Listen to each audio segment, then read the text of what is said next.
എല്ലാവരുടെ ഒപ്പം എല്ലാവർക്കും വേണ്ടി പ്രവർത്തിക്കാനാണ് ജനങ്ങൾ ഒരു മാൻഡേറ്റ് തന്നിരിക്കുന്നത്. അത് ഞങ്ങൾ നന്നായി വിശ്വസിക്കുന്ന ആൾക്കാരാണ്. ഞങ്ങൾ ഇനിയും കൂടെ ഉണ്ടാവും. ഇത് റവന്യൂ അവകാശം കിട്ടണ വരെ ഞങ്ങൾ ഇതിന്റെ കൂടെ ഉണ്ടാവും. അത് ഉണ്ടാക്കി തരും. വഖഫ് ബില്ല് പാസ്സായതിന് പിന്നാലെ മുനമ്പത്തെത്തിയ ബി.ജെ.പി. സംസ്ഥാന അധ്യക്ഷനെ അടക്കം മുനമ്പം നിവാസികൾ സ്വീകരിച്ചത് അത്യാഹ്ലാദത്തോടെ. മാത്രമല്ല 50 മുനമ്പം നിവാസികൾ ബി.ജെ.പിയുടെ ഭാഗമാവുകയും ചെയ്തു. ന്യൂനപക്ഷ വിരുദ്ധമാണ് വഖഫ് ബില്ലെന്ന് കോൺഗ്രസും ലീഗും പറയുമ്പോഴും CPM-നും കോൺഗ്രസിനുമെതിരെ ആഞ്ഞടിച്ച് കത്തോലിക്ക സഭയുടെ മുഖപത്രമായ ദീപികയിലെ മുഖപ്രസംഗവും ഇന്ന് കണ്ടു. കങ്കാരു കോടതിയുടെ കാവൽക്കാർ ക്രൈസ്തവരെ മതേതരത്വം പഠിപ്പിക്കേണ്ട എന്ന തലക്കെട്ടോടെയാണ് എഡിറ്റോറിയൽ. കേരളത്തിലെ മാറുന്ന രാഷ്ട്രീയ സാഹചര്യം കൃത്യമായി പറയുന്നുണ്ടോ? അതിൽ വഖഫ് ഭേദഗതി ബിൽ പരിഗണിക്കുമ്പോൾ വിപ്പ് ലംഘിച്ച് പ്രിയങ്ക സഭയിലെത്താതിരുന്നത് കളങ്കമായെന്നാണ് രാഹുൽ ഗാന്ധിയെയും പ്രിയങ്കയും വിമർശിച്ച് സമസ്ത മുഖപത്രത്തിലെ ലേഖനവും. അതും കോൺഗ്രസിനെ വിട്ടിലാക്കുന്നുണ്ടോ? വഖഫ് ബിൽ കേരളത്തിലെ മതസാമുദായിക രാഷ്ട്രീയ സാഹചര്യങ്ങളെ മാറ്റിമറിക്കുമോ? പ്രത്യേക ചർച്ച ഈ വിഷയമാണ് പരിഗണിക്കുന്നത്. ശ്രീ ജോഷി മയ്യാറ്റിൽ, കത്തോലിക്ക സഭ, ടി.എ. മുജീബുർ റഹ്മാൻ കൺവീനറാണ് വഖഫ് സംരക്ഷണ സമിതിയുടെ. കൊച്ചിയിൽ നിന്ന് നിജേഷ് അരവിന്ദ് കോൺഗ്രസ് നേതാവ് ചർച്ചയുടെ ഭാഗമാകുന്നു. ശ്രീ ജിജി ജോസഫ് ബി.ജെ.പിയുടെ പ്രതിനിധിയായി ഈ ചർച്ചയിൽ പങ്കെടുക്കുന്നു. ശ്രീ ജിജി ജോസഫ്, ഇന്ന് ബി.ജെ.പിയുടെ സംസ്ഥാന അധ്യക്ഷൻ മുനമ്പത്തെത്തിയപ്പോൾ മുനമ്പം നിവാസികളായ 50 പേർ ബി.ജെ.പിയുടെ ഭാഗമായപ്പോൾ താങ്കളുടെ സാന്നിധ്യം അവിടെ ഉണ്ടായിരുന്നു. താങ്കളും സംസ്ഥാന അധ്യക്ഷന് തൊട്ടുപുറകെ ഉണ്ടായിരുന്നു. ഇവിടെ നിങ്ങൾ കഴിഞ്ഞ കുറേ നാളുകളായി കാണുന്ന ഒരു രാഷ്ട്രീയ മാറ്റം, അല്ലെങ്കിൽ ക്രിസ്ത്യൻ വിഭാഗത്തിൻ്റെ സഭയുടെ ബി.ജെ.പിയോടുള്ള ഒരടുപ്പം, അത് എല്ലാ തലത്തിലും ഇപ്പോൾ വഖഫ് വിഷയം കഴിഞ്ഞും മുനമ്പം വിഷയം കഴിഞ്ഞുമൊക്കെ നിങ്ങൾക്കൊപ്പം അവർ ഉറച്ചു നിൽക്കുന്നതും എന്നതിൻ്റെ സൂചന കൂടി കാണുന്നുണ്ടോ?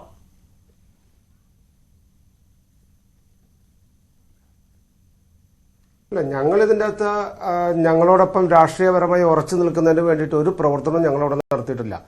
ഞങ്ങൾ അവിടുത്തെ സാധാരണ ജനങ്ങളുടെ എക്കോ അടിക്കുന്നുണ്ട്. എക്കോ ശരിയാക്കാം സാർ, പറഞ്ഞോളൂ, ശരിയാക്കാം.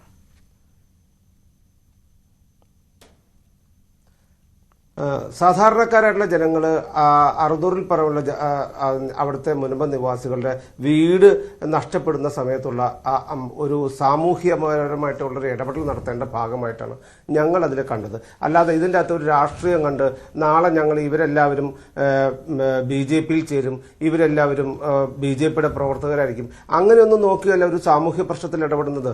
അവിടുത്തെ ജനങ്ങൾ അനുഭവിക്കുന്ന കഷ്ടതകൾ കഴിഞ്ഞ 2-2.5 വർഷക്കാലമായി അവർക്ക് നേരിടേണ്ടി വരുന്ന പ്രശ്നങ്ങൾ, അവരുടെ കുട്ടികളുടെ വിദ്യാഭ്യാസം മുടങ്ങുന്നു, അവർക്ക് വീട് വെക്കാൻ പറ്റുന്നില്ല, മെയിൻ്റെനൻസ് ചെയ്യാൻ പറ്റുന്നില്ല, ധാരാളം പ്രശ്നമുണ്ടെന്നേ. ഈ പ്രശ്നമാണെന്നേ, ജനങ്ങളുടെ പ്രശ്നമാണെന്നേ കാണേണ്ടത്. അത് ജനങ്ങളുടെ പ്രശ്നം കാണാതെ അവിടെ രാഷ്ട്രീയം മാത്രം കാണുകയല്ല വേണ്ടത്. ഞങ്ങൾ അതിൻ്റെ അകത്ത് അങ്ങനെ ഒരു രാഷ്ട്രീയം കണ്ടിട്ടില്ല. രാഷ്ട്രീയം കാണാതെ ഇപ്പൊ ബി.ജെ.പി എന്നല്ല, കോൺഗ്രസ് ആയാലും CPM ആയാലും ലീഗ് ആയാലും ഒന്നും ഒരു വിഷയത്തിലും രാഷ്ട്രീയം കാണാതെ ഇറങ്ങാൻ പറ്റില്ലല്ലോ. കാരണം രാഷ്ട്രീയ പാർട്ടികളാണ്. സ്വാഭാവികമായും ജനങ്ങളുടെ മാൻഡേറ്റ് വളരെ പ്രധാനമാണ്. തൃശ്ശൂരിൽ വളരെ കൃത്യമായി തന്നെ അത് ബി.ജെ.പിക്ക് അനുകൂലമായി വന്നതാണ്. അപ്പോൾ അങ്ങനെ രാഷ്ട്രീയം കാണുന്നില്ല എന്ന് പറയാതെ പ്രശ്നങ്ങൾ പരിഹരിക്കാൻ ഇറങ്ങിയതായിരിക്കും. പക്ഷെ അത് ഒരു മാർഗമായി കാണുന്നു എന്നത് അത് യാഥാർത്ഥ്യമാണല്ലോ. രാഷ്ട്രീയ പാർട്ടിയുടെ പ്രതിനിധിയായ താങ്കൾക്ക് അതിൽ രാഷ്ട്രീയം കാണുന്നില്ല എന്നങ്ങനെ പറഞ്ഞു വെക്കാൻ സാധിക്കുമോ സാർ? അല്ലെന്നേ, ഈ സാധാരണക്കാരന്റെ പ്രശ്നം പരിഹരിക്കുക, ജനത്തിന്റെ പാവപ്പെട്ടവരുടെ പ്രശ്നങ്ങളിൽ ഇടപെടുകയാണ് ഒരു നല്ല രാഷ്ട്രീയ പാർട്ടി ചെയ്യേണ്ടത്. അങ്ങനെ രാഷ്ട്രീയ പാർട്ടി മറ്റ് രാഷ്ട്രീയ പാർട്ടികൾ ചെയ്യാത്തതിന് ഞങ്ങൾ എന്ത് പിഴച്ചു? ഞങ്ങൾ ജനങ്ങളുടെ ക്ഷേമത്തിന് വേണ്ടിയിട്ടുള്ള പ്രവർത്തനമാണ് ചെയ്യുന്നത്. ആ സാമൂഹ്യപരമായ ഇടപെടലിന് അതിൽ മുഴുവൻ നേട്ടമുണ്ടാക്കാൻ വേണ്ടിയിട്ടാണ്, എല്ലാം ചെയ്യുന്നത് നേട്ടത്തിന് വേണ്ടിയിട്ടാണ് എന്ന് പറയണ്ട. അങ്ങനെ ഒരു നേട്ടമുണ്ടോ? അങ്ങനൊന്നും ഒരു നേട്ടമില്ലല്ലോ. പക്ഷെ ഒരു കാര്യം മനസ്സിലാക്കണം, ആർക്കും എല്ലാവരും തഴയപ്പെട്ടു. LDF-ഉം UDF-ഉം തഴഞ്ഞു. അത് ആ നാട്ടിലെ ജനങ്ങൾക്കറിയാം, ആ നാട്ടിലെ ആളുകൾക്കറിയാം. സഭയോട് ഞങ്ങൾ പ്രത്യേകം പറഞ്ഞോ ഇതിൻ്റെ അകത്ത് ഒരു പ്രസ്താവന ഇറക്കണമെന്ന്? ഞങ്ങൾ അങ്ങനെയൊന്നും ആവശ്യപ്പെട്ടില്ല. സഭയ്ക്ക് തോന്നി, അത് ഞങ്ങളും സഭയും തമ്മിലുള്ള അഡ്ജസ്റ്റ്മെന്റ് ഒന്നുമല്ല. സഭയ്ക്ക് തോന്നി അവിടെ താമസിക്കുന്ന 610 കുടുംബങ്ങളുടെ വിഷമം നേരിട്ട് മനസ്സിലാക്കുന്നത് സഭയാണ്. ഞങ്ങള് ജനങ്ങളുടെ പ്രശ്നം മനസ്സിലാക്കുന്നത് ഞങ്ങൾ തെരഞ്ഞെടുപ്പുമായും അല്ലാതെ ഒക്കെയായി ബന്ധപ്പെട്ട് ഞങ്ങൾ അവിടെ ചെല്ലുമ്പോഴാണ് ഞങ്ങൾ ഈ കാര്യം അറിയുന്നത്. അതുകൊണ്ട് തന്നെ ഇത് ഒരു രാഷ്ട്രീയ ഇടപെടലാണ് എന്ന് പറയേണ്ട ആവശ്യമില്ല. ഇപ്പൊ നമ്മൾ തൃശ്ശൂരത്തെ കാര്യം പറഞ്ഞു. തൃശ്ശൂർ അവിടെ ഉണ്ടായിരുന്ന ബാങ്കിന്റെ തട്ടിപ്പ് കേസിലുള്ള ആളുകൾ അവർക്ക് വേണ്ടി സുരേഷ് ഗോപി പദയാത്ര നടത്തി. അവിടെയുള്ള എല്ലാ ആളുകളും സുരേഷ് ഗോപിക്ക് വോട്ട് ചെയ്തു എന്നും ആ വോട്ടിന് വേണ്ടിയിട്ടാണ് ചെയ്തു എന്നും അല്ലല്ലോ പറയുന്നത്. അങ്ങനെയാണ് വോട്ട് കിട്ടിക്കഴിഞ്ഞാൽ പിന്നെ ചെയ്യണ്ടല്ലോ. അതല്ല, അവരോടൊരു കമ്മിറ്റ്മെന്റ് ഉണ്ട്. അവർ വിഷമം അനുഭവിക്കുന്നു, നമ്മളോട് പറയുന്നു. ആരോട് അവർ പറയും? അവരാരോടാണ് പറയുന്നത്? എങ്ങനെയാ പറയുന്നത്? അവർ ജയിപ്പിച്ചു വിട്ട ആ MLA, അവർ ജയിപ്പിച്ചു വിട്ട MP, അവരോടാണല്ലോ അവർക്ക് ഏറ്റവും കൂടുതൽ ആക്സസ് ഉള്ളത്. അവർ ആ ആക്സസ് ഉള്ളവരോട് ചെന്ന് പറഞ്ഞു. അപ്പൊ അവർ പറഞ്ഞു സഹായിക്കാം എന്ന് പറഞ്ഞു. അവര് അത് കഴിഞ്ഞ് അവിടുത്തെ MLA കണ്ടു. MLA അപ്പൊ മന്ത്രിയെ പരിചയപ്പെടുത്തിയ P. രാജീവ് മന്ത്രി എന്താ പറയുന്നറിയോ? നിങ്ങൾ AG പോയി കണ്ടോ, ഞാൻ വിളിച്ചു പറഞ്ഞേക്കാന്ന് പറയും. AG ഇതിനൊന്നും ഹാജരാവില്ല. അത് കഴിഞ്ഞ് ഇവരെ തിരുവനന്തപുരത്ത് എല്ലാം പറയും. തിരുവനന്തപുരത്ത് ഫസ്റ്റ് ഫ്ലോറിൽ ചെല്ലും, സെക്കൻഡ് ഫ്ലോറിൽ ചെല്ലും, വീണ്ടും ഗ്രൗണ്ട് ഫ്ലോറിൽ വരും. ഈ പാവങ്ങൾ 2.5 കൊല്ലം നടന്നപ്പോഴാണ് ഞങ്ങൾ അവിടെ ചെല്ലുന്നത്. ഞങ്ങൾ ഇത് അറിഞ്ഞു കേട്ട് അവിടെ ചെല്ലുമ്പോൾ അവർ ഞങ്ങളോട് ഈ കഥ പറയുക, ഈ 2.5 കൊല്ലം നടത്തിച്ച കഥ പറയുക. ഈ കഥ പറയുമ്പോൾ ഞങ്ങളോടൊപ്പം നിൽക്കുമോ എന്ന് ഒരു എത്തും പിടുത്തവും ഇല്ലാതെ നിൽക്കുന്ന ഒരു സമൂഹത്തെ ഞാൻ അവിടെ ചെന്നപ്പോൾ കാണാൻ കഴിഞ്ഞത്. അത് പാർട്ടി നിയോഗിച്ച് അന്നത്തെ സംസ്ഥാന പ്രസിഡന്റ് പറഞ്ഞിട്ടാണ് ഞങ്ങൾ അവിടെ പോകുന്നത്. അതിൻ്റെ അകത്ത് ഒരു മുതലെടുപ്പ് നടത്തി നാളെ ഇത് മുഴുവൻ ഞങ്ങൾക്ക് അങ്ങ് ഗെയിൻ ചെയ്തേക്കാം എന്നൊരു ഒരു മൂഢവിശ്വാസവും ഞങ്ങൾക്കില്ല. ഞങ്ങൾ ദുരിതം അനുഭവിക്കുന്ന ജനത്തോടൊപ്പം നിൽക്കുക എന്ന് മാത്രമേ ഈ മുനമ്പം പ്രശ്നത്തിൽ ഇടപെട്ടതിൽ നിന്നുള്ളൂ. അല്ലാതെ രാഷ്ട്രീയപരമായി ഇവിടുന്ന് വലിയൊരു നേട്ടം കൊയ്യാൻ പോവുകയാണ് എന്നൊന്നും ഉദ്ദേശിച്ചല്ല. പക്ഷെ ഇവരെ ആര് സഹായിക്കും? ഈ MLA MP ഒക്കെ വിട്ടുകഴിഞ്ഞാൽ പിന്നെ ഇവരാരുടെ അടുത്ത് പോവും? ഇവര് സ്വാഭാവികമായിട്ട് ഞങ്ങളുടെ അടുത്ത് വന്നു. ഞങ്ങളിത് അവരെ ദുരിതം മനസ്സിലാക്കി, ഞങ്ങളവരെ സഹായിച്ചു, ഞങ്ങളവരോടൊപ്പം നിന്നു, ഇനിയും നിൽക്കും. അവര് ആവശ്യപ്പെടുന്നിടത്തോളം കാലം അവരോടൊപ്പം നിൽക്കും. നാളെ ഞങ്ങൾ വന്യമൃഗങ്ങളുമായിട്ടുള്ള പ്രശ്നമാണ്, കൃഷിയിടങ്ങളിലെ പ്രശ്നമാണ്, ഇടുക്കിയിലും വയനാട്ടിലും ഒക്കെ നടക്കുന്ന അവിടുത്തെ ജനങ്ങളാണ് ഈ ഞങ്ങളെ ഇടതും വലതും ജയിപ്പിച്ചു വിട്ടിട്ട് പ്രശ്നമുണ്ടാകുന്നത് എന്ന് പറയുന്നു. ഞങ്ങളോട് ആവശ്യപ്പെടുന്നു, നിങ്ങൾ ഞങ്ങളെ ഒന്ന് സഹായിക്കണമെന്ന്. ഞങ്ങൾ അവിടെ ചെല്ലും. ഞങ്ങളല്ലെങ്കിലും അതിൽ ഇടപെടുന്നുണ്ട്.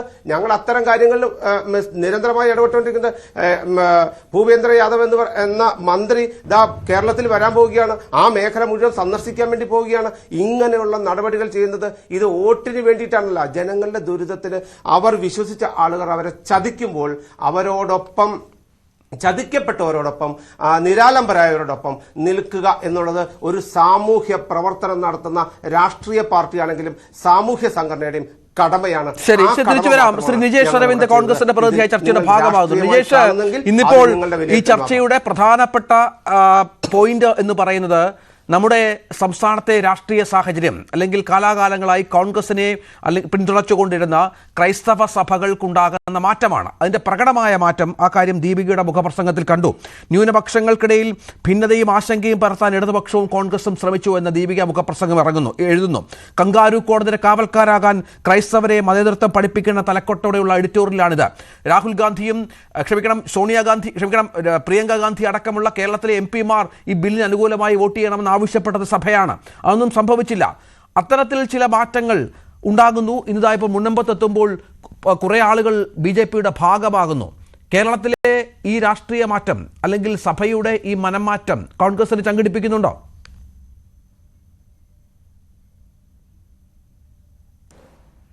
കോൺഗ്രസിനെ സംഘടിപ്പിക്കുന്നില്ല.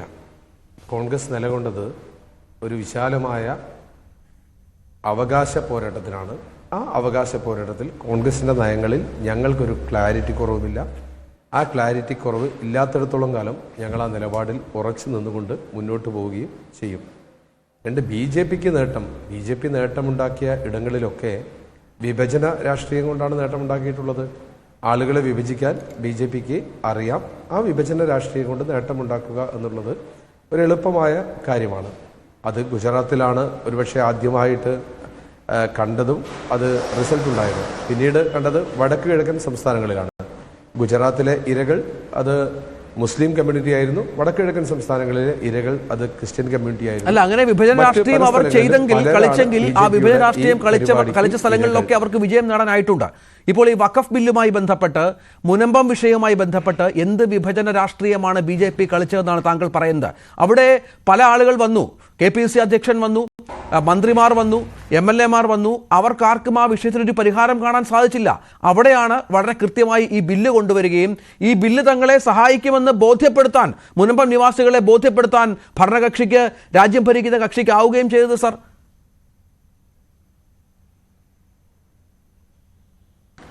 BJP ബോധ്യപ്പെടുത്തിയിട്ടുണ്ട് എങ്കിൽ അത് നമുക്ക് കാത്തിരുന്ന് കാണാം. ബില്ല് അവതരിപ്പിച്ച BJPയുടെ മന്ത്രി വളരെ കൃത്യമായി പറഞ്ഞു, മുൻകാല പ്രാബല്യമില്ല ഈ ബില്ലിന് എന്നാണ്. രണ്ടാമത്തത്, മുനമ്പം വിഷയം ഇപ്പോൾ നിൽക്കുന്നത് ഹൈക്കോടതിയിലാണ്. ഹൈക്കോടതിക്കകത്ത് ഒരു കേസ് വരുന്നു. കേസ് ഹൈക്കോടതിയിലേക്ക് വരാൻ പാടില്ല എന്നുള്ളതായിരുന്നല്ലോ വഖഫ്. അങ്ങനെയാണെങ്കിൽ ഇത് ഹൈക്കോടതിയിലുള്ളതാണ്. അതുകൊണ്ട് തന്നെ ഇതൊരു വഖഫ് കേസായിട്ടല്ല വന്നിരിക്കുന്നത്. ഇത് ഫറൂഖ് കോളേജ് കൊടുത്ത ഭൂമിയുമായി ബന്ധപ്പെട്ടുണ്ടായ തർക്കമാണ്. ഫറൂഖ് കോളേജ് ക്ലെയിം ഉന്നയിച്ചിട്ടില്ല, മറ്റാരും ഇതിൽ ക്ലെയിം ഉന്നയിച്ചിട്ടില്ല. 2.5 വർഷമായിക്കൊണ്ട് ഉള്ള ഒരു വിഷയത്തെ തീർക്കേണ്ടത് ഗവൺമെൻറ്റാണ്. ഗവൺമെൻറ് തീർക്കുന്ന കാര്യത്തിൽ അലംഭാവം കാണിച്ചിട്ടുണ്ട്, അഥവാ BJPക്ക് കടന്നു വരാനുള്ള വഴിയൊരുക്കി കൊടുത്തിട്ടുണ്ട്. അത് ദീർഘകാല ലക്ഷ്യമുണ്ട്. അതിൽ CPM-ന്, നമ്മൾ കാണുന്ന SFIO-വും ലാവ്ലിനും ഉൾപ്പെടെയുള്ള ഒരുപാട് കാര്യങ്ങളുണ്ട്. അതിനപ്പുറത്തേക്കൊന്നും ഞങ്ങൾ ഈ വിഷയത്തെ കാണുന്നില്ല. ഞങ്ങൾ മുനമ്പത്തെ ആളുകളോടൊപ്പം അവരുടെ അവകാശ പോരാട്ടങ്ങളിൽ നിന്ന് മാറി നിൽക്കാനോ ഞങ്ങൾ തയ്യാറുമല്ല. ഇനി സഭയ്ക്ക് ഏതെങ്കിലും തെറ്റിദ്ധാരണ ഉണ്ടായിട്ടുണ്ടെങ്കിൽ അത് ഞങ്ങൾ ചർച്ച ചെയ്യാനും പരിഹരിക്കാനുമൊക്കെ തയ്യാറാണ്. എന്ന് വെച്ചുകൊണ്ട് ദീർഘകാല അടിസ്ഥാനത്തിലുള്ള ഒരു അവകാശത്തെ ഇല്ലാതാക്കാൻ നിയമം കൊണ്ടുവരുമ്പോൾ ആ നിയമത്തിന് ഒപ്പം നിൽക്കാൻ ഇന്ത്യൻ നാഷണൽ കോൺഗ്രസ് തയ്യാറല്ല. ഞങ്ങളുടെ നിലപാട് ഞങ്ങൾ ലോക്സഭയ്ക്കകത്തുള്ള ചർച്ചയ്ക്കകത്തും രാജ്യസഭയ്ക്കകത്തുള്ള ചർച്ചയ്ക്കകത്തും പറഞ്ഞിട്ടുണ്ട്. ആ നിലപാടുമായിട്ട് തന്നെ ഞങ്ങൾ മുന്നോട്ട് പോവുകയാണ്. ഞങ്ങൾ വീണ്ടും തീർത്തു പറയുന്നു, മുനമ്പം ഫോക്കസ് ചെയ്തുകൊണ്ടല്ല വഖഫ് ബില്ല് വന്നിട്ടുള്ളത്.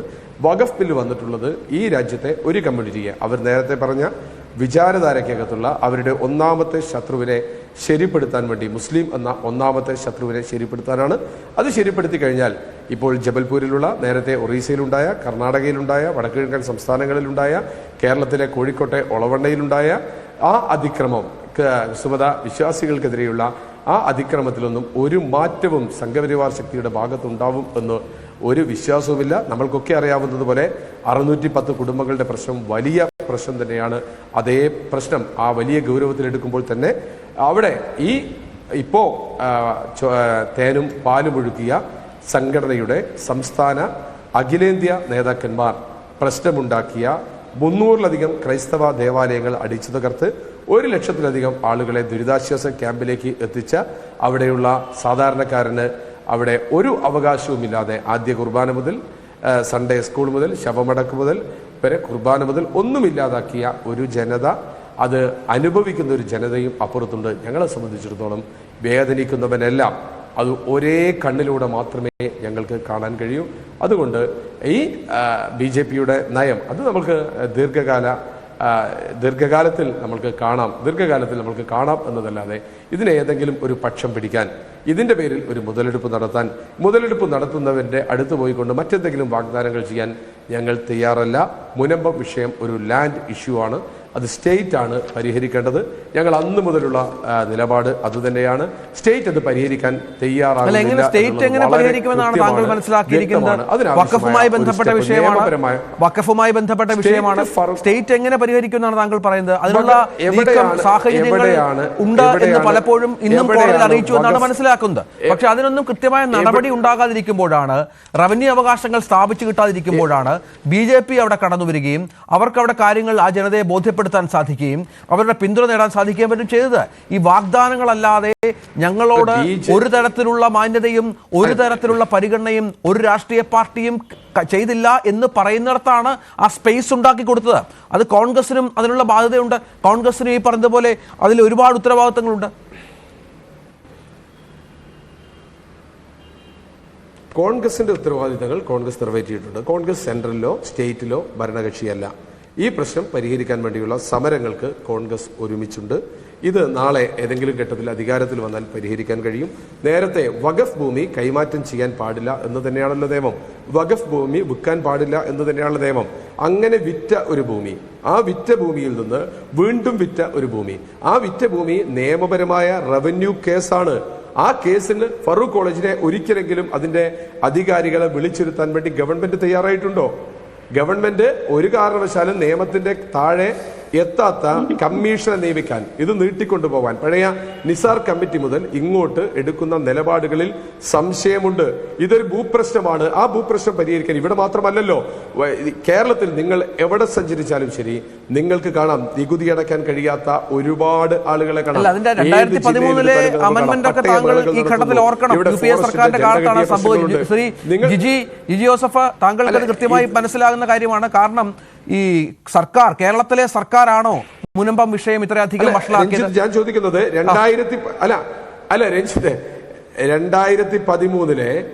2013 ഭേദഗതിയുടെ ഭാഗമാണ് ഈ മുനമ്പം വിഷയം അത് സ്ഥാപിക്കാൻ ശ്രീ രഞ്ജിത്തിന് സാധിക്കോ? ഇല്ല, അങ്ങനെയല്ല ഞാൻ പറയും. 2013 വന്ന വളരെ പ്രധാനപ്പെട്ട 40 എന്ന ആർട്ടിക്കിൾ 40 സാധനമാണ് ഇപ്പോൾ പൂർണ്ണമായും ഘോഷ് ചെയ്യുന്നത്. അതുകൂടി ചേർത്ത് വെക്കണം, ഇതിനോട് ചേർത്ത് വെക്കണം. ശ്രീ ജിജിക്ക് അത് വളരെ കൃത്യമായി താങ്കളെ പറഞ്ഞു ബോധ്യപ്പെടുത്താൻ സാധിക്കും. കാരണം അത്തരം കാര്യങ്ങൾ മുന്നോട്ട് വെച്ചുകൊണ്ടാണ് ഇവർ വഖഫുമായി ബന്ധപ്പെട്ട് മുനമ്പോ ബന്ധപ്പെട്ട് സമരം നടത്തിയിരുന്നത്.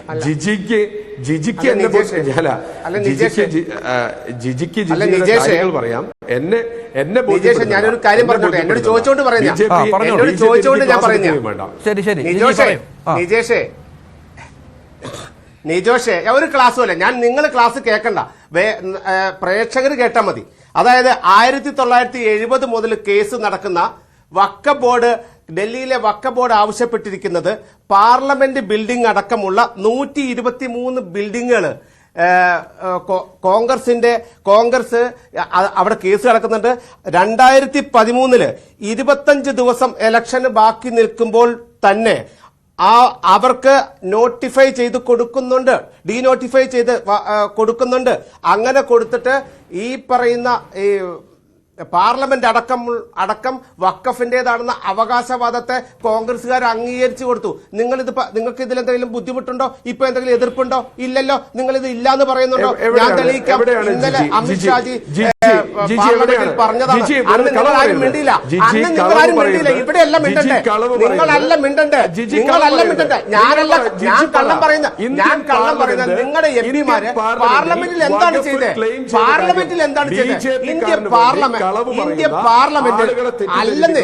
ശരി, 120 അല്ല, ശരി.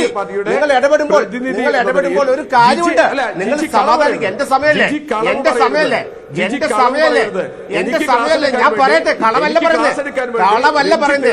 ഞാൻ നല്ല കളവും പറഞ്ഞില്ല. ഞാനൊരു കളവും പറഞ്ഞില്ല സാറേ. അങ്ങനെയല്ല. ഞാൻ 1970 മുതൽ കേസ് നടക്കുകയാണ്. 1970 മുതൽ എന്റെ സാറെ കേസ് നടക്കുന്നുണ്ട്. നിങ്ങൾ പാർലമെന്റിൽ നിന്ന് മിണ്ടാതിരുന്ന ഇന്ത്യൻ പാർലമെന്റിൽ അമിത്ഷാജി പറഞ്ഞപ്പോ നിങ്ങൾ മിണ്ടാതിരുന്ന എന്തേ? എന്താ? ഞാൻ ചോദിക്കുന്നത്, നിങ്ങളുടെ KC വേണുഗോപാൽ ടൂർ പാക്കേജ് പോലെ രാജസ്ഥാൻ, മണിപ്പൂര്, മധ്യപ്രദേശ്, ഛത്തീസ്ഗഡ് വഴി അങ്ങ് പോയി, മിണ്ടിയില്ല. ഡൽഹിയിലെ കാര്യം മിണ്ടിയില്ല. എന്തിനാണ് നിങ്ങളുടെ MPമാരെ നിങ്ങൾ എന്തിനാ അങ്ങോട്ട് വിട്ടിരിക്കുന്നത്? നിങ്ങളുടെ MPമാരെ വിട്ടത് അമിത്ഷാജി കള്ളം പറയുകയാണെങ്കിൽ എഴുന്നേറ്റ് നിന്ന് ചോദ്യം ചെയ്യാൻ വേണ്ടിട്ടാ. മിണ്ടിയില്ലല്ലോ. എന്താ മിണ്ടാത്തത്? ഈ സമസ്ത മുഖപത്രത്തിലെ പ്രധാനപ്പെട്ട വിമർശനങ്ങൾ ഒന്ന്, ഈ ബില്ലിനെതിരെ പ്രതിപക്ഷ നേതാവ് സംസാരിച്ചില്ല എന്നുള്ളതാണ്. പ്രിയങ്ക ഗാന്ധി എവിടെയായിരുന്നു എന്നുള്ളതാണ് വളരെ പ്രധാനപ്പെട്ട വിമർശനമാണ്. നിജേഷ് പറയട്ടെ.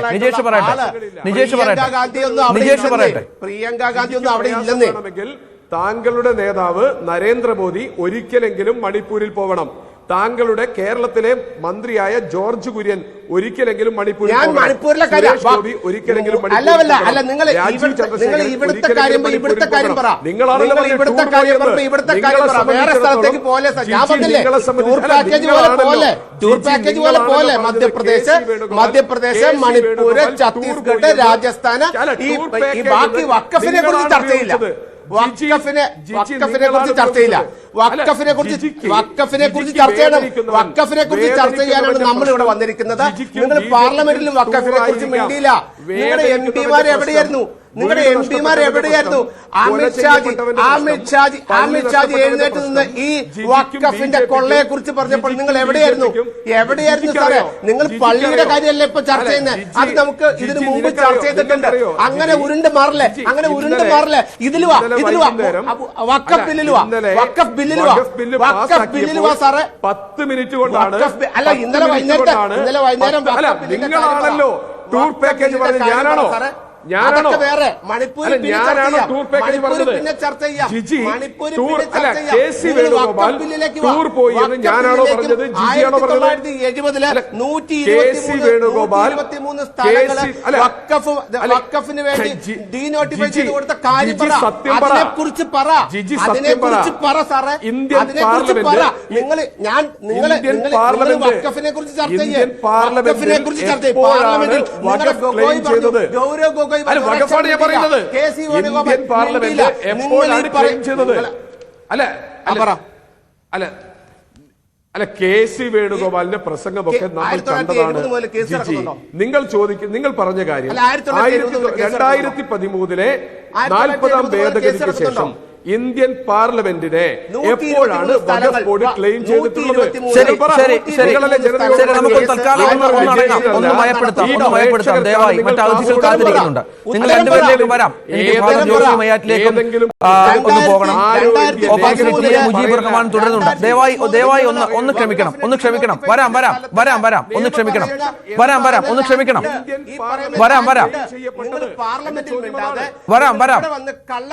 ജി ജോസഫ്, നിജേഷ് അരവിന്ദ് വരാം. അവസരമുണ്ട്. നമുക്ക് അഭിപ്രായങ്ങൾ പറഞ്ഞു പോകാം. പ്ലീസ് ദയവായി ശ്രീ ഫാദർ ജോഷി മയ്യാറ്റിൽ, ഇവിടെ നമ്മൾ ഈ പറയുന്നത് എന്റെ ഈ ചർച്ചയിലെ പ്രധാന വിഷയം കഴിഞ്ഞ ദിവസം വഖഫ് ബില്ലുമായി ബന്ധപ്പെട്ട കാര്യങ്ങളൊക്കെ ചർച്ച ചെയ്തതാണ്. അത് ഈ സഭയിൽ ഉണ്ടാക്കുന്ന ഒരു മാറ്റമുണ്ട്, സഭയുടെ നിലപാടിൽ ഉണ്ടാക്കുന്ന ഒരു മാറ്റമുണ്ട്, കേരളത്തിൽ നിലനിൽക്കുന്ന രാഷ്ട്രീയ സാഹചര്യമുണ്ട്. നിജേഷ് ജി താങ്കളിലേക്ക് വരാം.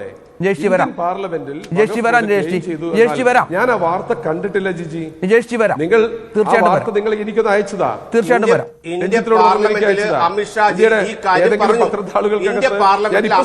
ഈ കാര്യം പറഞ്ഞു. നിങ്ങളെ ആരും എഴുന്നേറ്റ് നിന്ന് ഒന്നും മിണ്ടിയില്ല. ശരി വരാം. അടുത്ത ഘട്ടത്തിൽ നമുക്ക് ചർച്ച ചെയ്യാം. ദയവായി എന്നോട് ക്ഷമിക്കണം. ചർച്ച ചെയ്യാം. ബില്ല് അവതരിപ്പിക്കുമ്പോ എന്റെ പ്രധാനപ്പെട്ട അതിഥികളെ ദയവായി ക്ഷമിക്കാം. ഫാദർ ജോഷി മയ്യാറ്റിൽ, യഥാർത്ഥത്തിൽ സംഭവിക്കുന്നത് കേരളത്തിൽ ഒരു രാഷ്ട്രീയ മാറ്റമാണോ? താങ്കൾക്ക് പറയാം. അമിത്ഷാ എന്താ പറഞ്ഞത്? നിങ്ങൾ ഇന്ന് എല്ലാവരും കണ്ടു കാണും.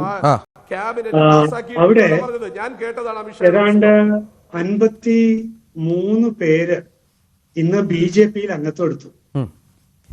അത് സത്യത്തിൽ ഞെട്ടിപ്പിച്ച ഒരു കാര്യമാണ്. കാരണം അവിടെ ഇതുവരെ ഒരു വോട്ട് പോലും BJP-ക്ക് അവിടെ ഇതുവരെ ഒരു ഇലക്ഷനിലും കിട്ടിയിട്ടില്ല എന്നാണ് നാട്ടുകാർ പറയുന്നത്. അപ്പൊ ഞാന് അവിടെയുള്ള കാര്യങ്ങള് ഞാൻ അവിടുത്തുകാരനല്ല, അവര് പറയുന്നതാണ്. അപ്പൊ അവരാണ് പറഞ്ഞത് ഇന്ന് 53 പേര് BJP-യിൽ അംഗത്വം എടുത്തു എന്ന് മാത്രമല്ല അവിടെയുള്ള നല്ലൊരു പങ്ക് മനുഷ്യരുടെയും മനസ്സ് BJP-യോട് കൂടെ ആയിരിക്കുന്നു എന്നാണ്. അപ്പോൾ സ്വാഭാവികമായിട്ടും എന്റെ മനസ്സിലുള്ള ചോദ്യം ഇതാണ്, എന്തുകൊണ്ട് അങ്ങനെ? ഇതുവരെ കോൺഗ്രസിനും CPM-നും മാറി മാറി വോട്ട് ചെയ്തുകൊണ്ടിരുന്ന ഒരു ജനത എന്തുകൊണ്ടാണ് ഇപ്പോൾ ഈ ഒരു രീതിയിലേക്ക് അവരുടെ ചിന്ത മാറിയത്? അവിടെയാണ് ഈ രാഷ്ട്രീയം വളരെ മോശമായി അങ്ങേയറ്റത്തെ ജീർണിച്ച അളിഞ്ഞ രാഷ്ട്രീയം കളിക്കുന്നവര് ജനത്തെ മടുപ്പിക്കുകയാണ്. ജനത്തെ മടുപ്പിച്ചു എന്നതാണ് ഈ വിഷയത്തിൽ. ഒന്ന് ആലോചിച്ച് നോക്കൂ, കിടപ്പാടം പോകുന്ന ഒരു സാഹചര്യം, ഇത്രയ്ക്ക് നിർണായകം ഒരു സാഹചര്യത്തിൽ ഇവിടെ ഇപ്പോ നിജേഷ് പറഞ്ഞ എന്താ, വിശാലമായ അവകാശ പോരാട്ടം. മനസ്സിലായോ? വിശാലമായ അവകാശ പോരാട്ടം. എന്താണ് വിശാലമായ അവകാശ പോരാട്ടം? അതായത് ഒരു മതത്തിൽ ഒരു നിയമമുണ്ടത്രേ. ആ നിയമം എല്ലാ നിയമങ്ങൾക്കും മുകളിലാക്കി വെക്കാനായി അവരങ്ങോട്ട് ഒരു നിയമം ഉണ്ടാക്കി. വഖഫ് ബിൽ 1995. എന്നിട്ട് വഖഫ് ബോർഡിലുള്ളവർക്ക് അങ്ങോട്ട് അമിത അധികാരം കൊടുത്തു. നിങ്ങൾക്ക് ഏതെങ്കിലും ലാൻഡ് വഖഫാണെന്ന് വിശ്വസിക്കാൻ കാരണമുണ്ടെങ്കിൽ ഇൻഫർമേഷൻ കളക്ട് ചെയ്ത് ഡിസൈഡ് ചെയ്തോന്ന പിടിച്ചെടുത്തോളാനാ. എന്നിട്ട് എന്ത് ചെയ്തു? സാധാരണ ഒരു കൂട്ടർക്കും ഒഴിവ് കൊടുക്കാത്ത ആക്ട്, ലിമിറ്റേഷൻ ആക്ട്, ടൈമിന്റെ അതങ്ങോട്ട് പൂർണ്ണമായിട്ട് ഒഴിവാക്കി കൊടുത്തു. പിന്നെന്ത് ചെയ്തു? കോടതിയിൽ പോകാൻ പറ്റില്ല, സിവിൽ കോടതി പോകാൻ പറ്റില്ല. എവിടെ പോകണം? വഖഫ് ട്രൈബ്യൂണലിൽ തന്നെ പോകണം. പിന്നെ വഖഫ് ട്രൈബ്യൂണലിന്റെ തീരുമാനം ഉണ്ടല്ലോ, അത് അന്തിമമായിരിക്കും. പിന്നെ എന്ത് ചെയ്തു? 152A അവിടെ പ്രത്യേകിച്ച് വേറൊരു സാധനം കൂടി കൊടുത്തു. എൻക്രോച്ചേഴ്സിനൊക്കെ പിടിച്ചു പുറത്താക്കണം, പെടലിക്ക് പിടിച്ചു തള്ളണം. എൻക്രോച്ചേഴ്സിനൊക്കെ പുറത്താക്കണം. വിശാലമായ അവകാശ പോരാട്ടമാണ്. 1995 ഉണ്ടാക്കി വെച്ച നിയമം അതിന് കടുപ്പം പോരാ എന്ന് കോൺഗ്രസിന് തോന്നിയിട്ട് 2013 ആയപ്പോ ഈ വിശാലമായ അവകാശ പോരാട്ടത്തിന്റെ ഭാഗമായിട്ട് എന്ത് ചെയ്തു എന്നറിയാവോ? അവിടെ പുതിയ പുതിയ ടേംസ് ഉണ്ടാക്കി. എൻക്രോച്ചേഴ്സ്, പിന്നെ എന്താ എവിക്ഷൻ, ഇങ്ങനെ പിന്നെ എന്താ ഈ നിയമം, ഈ പുറത്താക്കുന്ന പരിപാടിയൊക്കെ ഉണ്ടല്ലോ, ഇന്ന് ഇന്ത്യയിലുള്ള സോക്കോലോ നിയമത്തിന്റെയും മുകളില് പോകണം. അപ്പോ ആർട്ടിക്കിൾ 300A ഒക്കെ പിന്നെ ഇല്ലാതായി. അതായത് മനുഷ്യർക്ക് തങ്ങളുടെ വസ്തുവിലുള്ള ഒരു റൈറ്റ്, ആ ടൈറ്റില് നീങ്ങിപ്പോകുന്നത് ഏതെങ്കിലും ഒരു കോടതിയുടെ ഇടപെടലിലൂടെ അല്ലാതെ നീങ്ങിപ്പോവുകയില്ല എന്ന നിയമം നമ്മുടെ ഭരണഘടനയില് ആർട്ടിക്കിൾ 300A ഉണ്ടായിരിക്കെ കോൺഗ്രസ് വിശാലമായ അവകാശ പോരാട്ടത്തിന്റെ പേരിൽ ഉണ്ടാക്കി വെച്ചു കൊടുത്തു. എന്താ ചെയ്തത്? വെറും ഡൂക്കിലികൾ, വഖഫ് ബോർഡിലെ കൊള്ളക്കാര്, അവര് തീരുമാനിച്ചാലുണ്ടല്ലോ ഉടനെ പിന്നെ പുറത്താകുക. 610 കുടുംബങ്ങളെ പുറത്താക്കാനായിട്ട് ഡൂക്കിലികൾക്ക്, ഒരു സെൻസുമില്ലാത്തവർക്ക്, തീവ്രവാദ മനസ്സുള്ളവർക്ക് ഈ കോൺഗ്രസ് ഗവൺമെന്റ് നിയമം ഉണ്ടാക്കി കൊടുത്തു, ആരെ വേണമെങ്കിലും പുറത്താക്കിക്കോളാൻ. അതിന്റെ ഫലമാണ് മുനമ്പത്തെ 610 കുടുംബങ്ങള് അനുഭവിക്കുന്നത്. ഇങ്ങനെ വലിയൊരു ചതി കോൺഗ്രസ് ഈ നാടിനോട് ചെയ്തു വെച്ചിട്ട് അവസാനം പിന്നെ എന്തു പറ്റി? മുനമ്പത്തെ വിഷയം ശരിക്കങ്ങോട്ട് വന്നപ്പോ കോൺഗ്രസ് അടുത്ത ചതി പുറത്തെടുത്തു. എന്തായിരുന്നു ആ ചതി? മുനമ്പത്തിനും വഖഫ് നിയമത്തിനും തമ്മിൽ ബന്ധമില്ല. മുനമ്പക്കാര് വഖഫ് നിയമം കൊണ്ടല്ല ഇങ്ങനെ ആയിരിക്കുന്നതെന്നാണ് കോൺഗ്രസ് അടുത്ത ചതി പുറത്തെടുത്തത്. ഇതൊക്കെയാണ് അളിഞ്ഞ രാഷ്ട്രീയം എന്ന് പറയുന്നത്. അളിഞ്ഞ രാഷ്ട്രീയം. അപ്പോ ഏത് കൊച്ചു കുഞ്ഞിനും മനസ്സിലാകും വഖഫ് നിയമം എടുത്ത് വഖഫ് ബോർഡ് ഉപയോഗിച്ചതിലൂടെയാണ് മുനമ്പം ഇതുപോലെ ആയിട്ടുള്ളതെന്ന്. അല്ലെങ്കിൽ കോൺഗ്രസ്സുകാർ പറയട്ടെ ഏത് നിയമം ഇത് എങ്ങനെ ഉണ്ടായിന്ന്. അല്ലാതെ മുനമ്പം എന്താ സ്വയം വഖഫായിട്ട് മുനമ്പക്കാരങ്ങോട് പ്രഖ്യാപിച്ചാണ്. ഇതൊക്കെയാണ് ചതി. വിശാലമായ അവകാശ പോരാട്ടമാണ്. ഇവർക്ക് ഒരു കൂട്ടർക്ക് മാത്രമേ അവകാശമുള്ളൂ ഇവിടെ. ഇതാണ് ഇവരുടെ പ്രശ്നം. ഇവരെ സംബന്ധിച്ച് ഒരു കൂട്ടർക്ക് മാത്രമേ അവകാശമുള്ളൂ. കർണാടകത്തിൽ കണ്ടല്ലോ, കർണാടകത്തിൽ ഈ ഇടക്ക് ഉള്ള കാര്യത്തിൽ നമ്മൾ നേരിട്ട് കാണുകയല്ലേ. കേരളത്തിൽ 80:20 കണ്ടല്ലോ. എവിടുന്ന് ഒരു കൂട്ടർക്ക് മാത്രമേ ഇവർക്ക് ഇവിടെ അവകാശമുള്ളൂ. ഇത് കണ്ടു മടുത്തു. ഇത് കണ്ട് ജനം മടുത്തുന്നേ. ജനം മടുത്തു. അവർ പിന്നെ എന്തു ചെയ്യണം?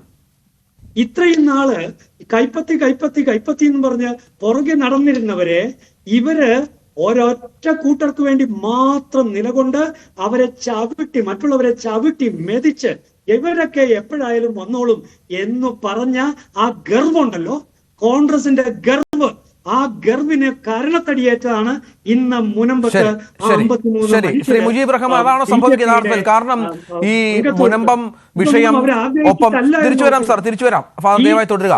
ഈ സംഭവിക്കുന്നത്, ഈ കേരളത്തിൽ സംഭവിക്കുന്ന ഒരു മാറ്റം, ഇന്നിപ്പോൾ സമസ്തയുടെ മുഖപ്രസംഗം ഒപ്പം കത്തോലിക്ക സഭയുടെ ദീപികയുടെ മുഖപ്രസംഗമൊക്കെ കാണുമ്പോൾ താങ്കൾക്ക് മനസ്സിലാകുന്നത് വഖഫ് ബില്ലുമായി ബന്ധപ്പെട്ട് BJP മുന്നോട്ട് വെച്ച കൃത്യമായ രാഷ്ട്രീയ ലക്ഷ്യം അത് കേരളത്തിൽ ആ തരത്തിൽ തന്നെ ഏൽക്കുന്നു എന്നുള്ളതാണോ? നോക്കൂ, BJP മുജീബ് റഹ്മാൻ പറയൂ. എന്നോടാണോ? അതെ, അല്ല, മുജീബ് റഹ്മാൻ. സോറി. എനിക്കൊന്നാമതായി സൂചിപ്പിക്കാനുള്ളത്, ഇവിടെ പാനലിസ്റ്റുകളിലെ ഭൂരിഭാഗവും മുനമ്പം വിഷയവുമായി ബന്ധപ്പെട്ടുകൊണ്ടും വഖഫുമായി ബന്ധപ്പെട്ടുകൊണ്ടും വഖഫിനെതിരെയും മുനമ്പത്തെ വിഷയത്തിലെ അവിടുത്തെ സമരം ചെയ്യുന്ന സമരസമിതിയോട് അനുകൂലമായി സംസാരിക്കുന്നവരാണ്. അതുകൊണ്ട് തന്നെ എനിക്ക് അല്പം സമയം തന്നാൽ മാത്രമാണ് ഞാൻ ഉദ്ദേശിക്കുന്ന കാര്യങ്ങൾ ബോധ്യപ്പെടുത്താൻ എനിക്ക് കഴിയുള്ളൂ. ഒന്ന്, ഇവിടെ മുനമ്പം സമരവുമായി ബന്ധപ്പെട്ടുകൊണ്ട് ഇവിടുത്തെ സംസ്ഥാന ഗവൺമെന്റും പ്രതിപക്ഷവും നിലവിൽ ഇവിടുത്തെ മുഴുവൻ രാഷ്ട്രീയ പ്രസ്ഥാനങ്ങളും മാധ്യമങ്ങളും കേന്ദ്ര ഗവൺമെന്റും മറ്റ് മുഴുവൻ സംവിധാനങ്ങളും ഒരു പൊതുബോധം സൃഷ്ടിക്കപ്പെട്ടിട്ടുണ്ട്. ആ പൊതുബോധം നിലവിൽ അവിടെ 610 കുടുംബങ്ങൾ അവിടെ കഴിയുന്നു എന്നുള്ളതും ആ ഭൂമിയിൽ നിന്ന് അവരെ ചവിട്ടി പുറത്താക്കാൻ വേണ്ടി ഒരു കൂട്ടർ ശ്രമിക്കുന്നു എന്നുള്ളൊക്കെ രീതിയിൽ ജനങ്ങളെ തെറ്റിദ്ധരിപ്പിക്കുന്ന പ്രചരണങ്ങളാണ് ഇതുമായി ബന്ധപ്പെട്ടുകൊണ്ട് നടന്നുവരിക്കുന്നത്. ഒന്നാമതായി എനിക്ക് ചോദിക്കാനുള്ളത്, മുനമ്പത്തെ 610 കുടുംബങ്ങളുണ്ട് എന്ന് ഗവൺമെന്റുകളെ ബോധ്യപ്പെടുത്താൻ സമരസമിതി ഈ സമയം വരെ ഈ 610 കുടുംബങ്ങളുടെ വിശദമായ വിവരങ്ങളോ അവർ താമസിക്കുന്ന ആ പുരയിടത്തിന്റെ അവരുടെ വസ്തുവിന്റെ രേഖകളോ ഇന്നേ വരെ സർക്കാരിന്റെ കേരളം ഭരിക്കുന്ന ഇടതുപക്ഷ ഗവൺമെന്റിന്റെ അതല്ലെങ്കിൽ റവന്യൂ അധികാരികളെ ജില്ലാ കളക്ടറെ ഉൾപ്പെടെയുള്ളവരെ ബോധ്യപ്പെടുത്താൻ ഈ സമയം വരെ തയ്യാറായിട്ടുണ്ടോ എന്നൊരു ചോദ്യം ഞാൻ ആദ്യമായി ഉന്നയിക്കുകയാണ്. 2, ഇതുമായി ബന്ധപ്പെട്ടുകൊണ്ട് നമ്മുടെ ഫാദർ ജോഷി മയ്യാട്ടിൽ ഉൾപ്പെടെയുള്ള അതേപോലെ തന്നെ BJPയുടെ പ്രതിനിധിയായിട്ടുള്ള ജിജി ജോസഫ് ഉൾപ്പെടെയുള്ള നേതാക്കൾ കഴിഞ്ഞ കുറെ നാളുകളായി പറയുന്നുണ്ടായിരുന്നു മുനമ്പം വിഷയം പരിഹരിക്കപ്പെടും.